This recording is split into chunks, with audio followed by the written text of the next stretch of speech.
Alright, so এটা হচ্ছে Galaxy Buds 2 pro এর রিভিউ।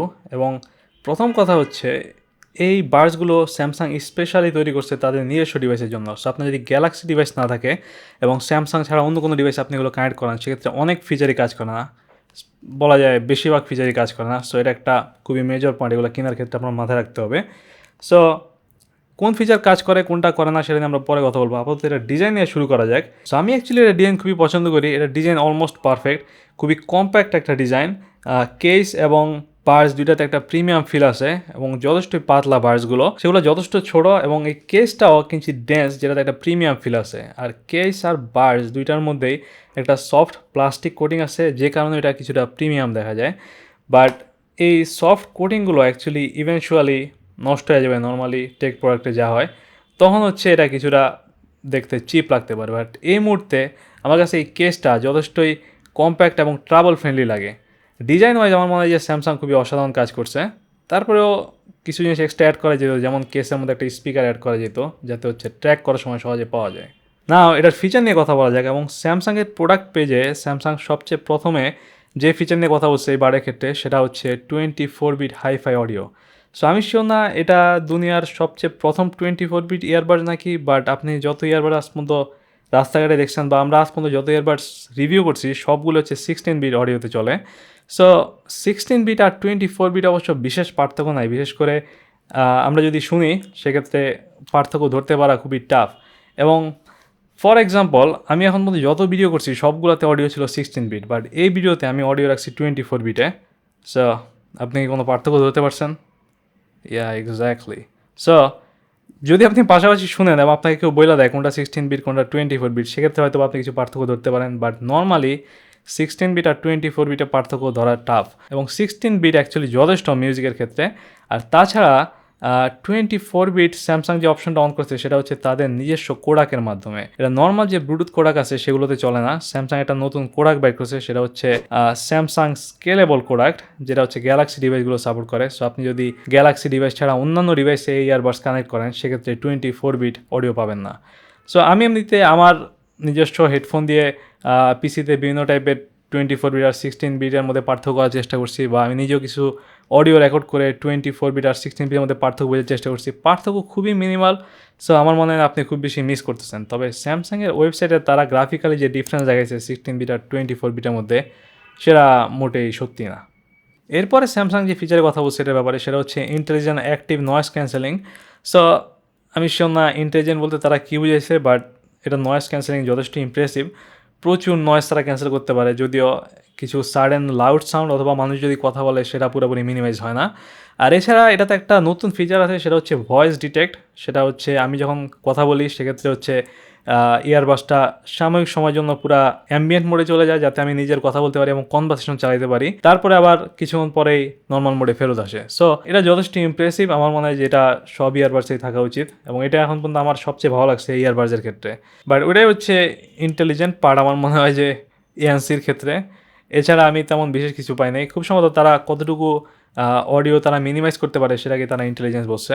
সো এরপরে বড় ফিচারের মধ্যে স্যামসাং যেটা উল্লেখ করছে সেটা হচ্ছে 360 অডিও। নাও এই 360 অডিও ব্যাপারটাও স্যামসাং এক্সক্লুসিভ, এবং এই বাডসগুলো ডলবি অ্যাটমস সাপোর্ট করে। এছাড়া স্যামসাং এই স্পেশাল অডিও সাপোর্ট করে, বাট কোনোটাই স্যামসাংয়ের বাইরে কাজ করে না। সো আমি এই বাডস টেস্ট করছি আমার পিক্সেল 6-এ। এগুলো একটা ফিচার আমি এখন মধ্যে চেক করতে পারি নাই, যদিও আমি পরে এগুলো আমার ফ্রেন্ডের স্যামসাং ডিভাইসে চেক করছি, সেক্ষেত্রে সাউন্ড ইমপ্রেসিভ বলা যায়। বাট আপনি যদি নন স্যামসাং ইউজার হন সেক্ষেত্রে এগুলো কিনলে সমস্যা আছে। না, ফাইনাল মেজর ফিচার যেটা স্যামসাং বলতেছে সেটা হচ্ছে সিকিউর কমফোর্টেবল ফিট, এবং সেটাতে আমি পুরোপুরি অ্যাগ্রি করি। এবং এগুলো খুব সম্ভবত আমার ইউজ করা সবচেয়ে কমফোর্টেবল ইয়ারবাডস। যথেষ্টই পাতলা এবং খুব সহজে কানে লেগে থাকে, এবং কোনো রকম হ্যান্ডেলার বা কোনো রকম কী বলে এগুলো, মানে কোনো রাবার টাবার কিছু নেই যাতে কানেটা লেগে থাকে। বাট ডিজাইন খুবই অসাধারণ, এটা এই ডিজাইনে লেগে থাকে। এবং এই যে ইয়ার টিপসগুলো আছে সেগুলো যথেষ্ট কমফোর্টেবল এবং সফট। সো সাউন্ড কোয়ালিটিতে এটা অলমোস্ট পারফেক্ট বলা যায়, সাউন্ড প্রায় ব্যালেন্সড।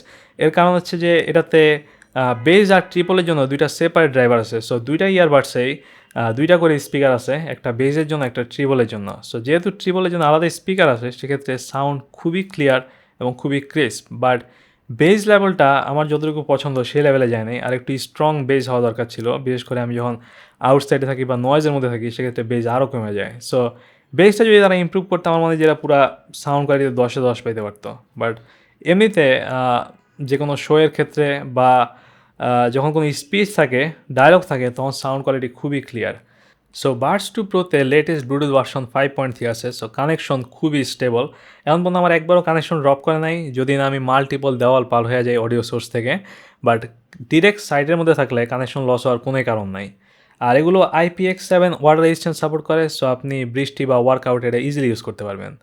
সো এগুলো হচ্ছে এটার পজিটিভ সাইড। এখন হচ্ছে নেগেটিভ সাইডে যাওয়া যাক।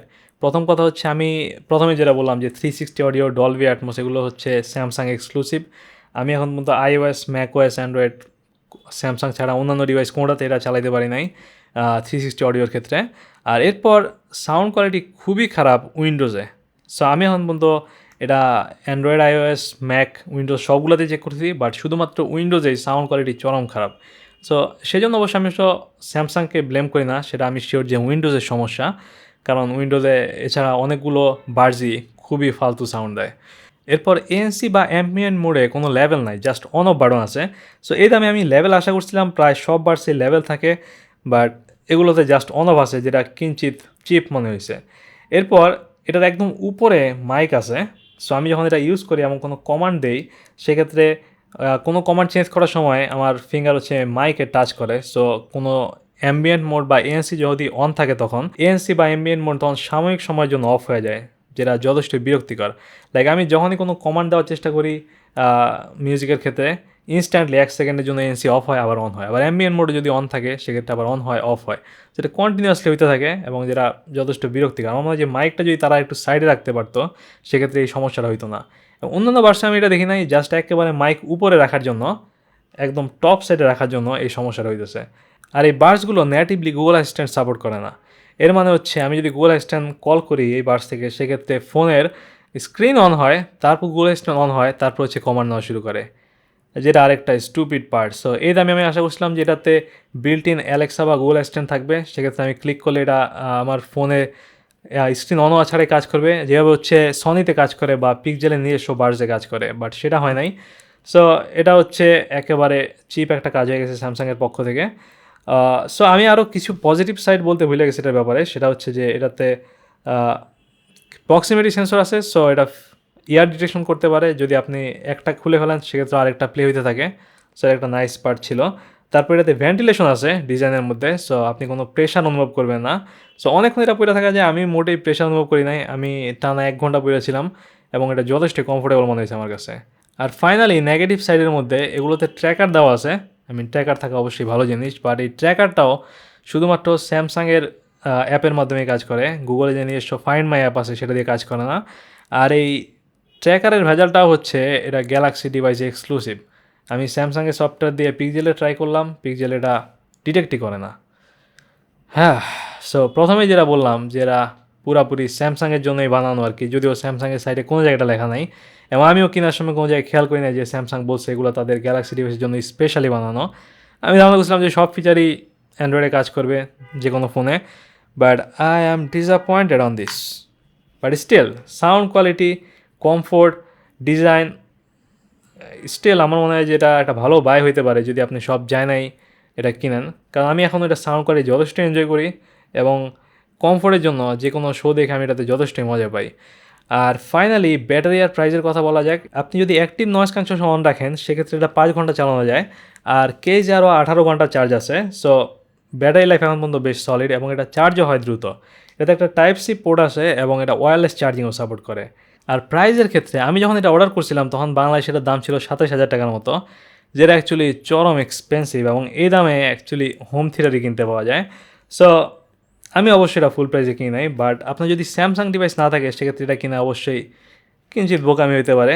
বাট আপনি যদি গ্যালাক্সি ইউজার হন সেক্ষেত্রে আমি মনে করি স্টিল এটা ওর্থির, সব ফিচার মিলে, এবং আমার মনে হয় যে সাউন্ড কোয়ালিটি, কমফোর্ট, ডিজাইন সব মিলে আপনি স্যাটিসফাইড হবেন যদি আপনি অলরেডি স্যামসাং ইউজার হয়ে থাকেন। বাট আমি সাজেস্ট করবো যে আপনি অবশ্যই এটা চেষ্টা করবেন ফুল প্রাইসে না কিনতে। বাট দ্যাটস ইট, এটাই ছিল গ্যালাক্সি বাডস 2 প্রো এর রিভিউ। দেখা হবে নেক্সট ভিডিওতে, খুব সম্ভবত এই সনি লিঙ্কবার্স এর রিভিউ নেওয়া, যেটা অ্যাকচুয়ালি আমার ইউজ করা সবচেয়ে টেকনিক্যালি অ্যাডভান্স ইয়ারবাডস। অলরাইট দেন, গুড বাই।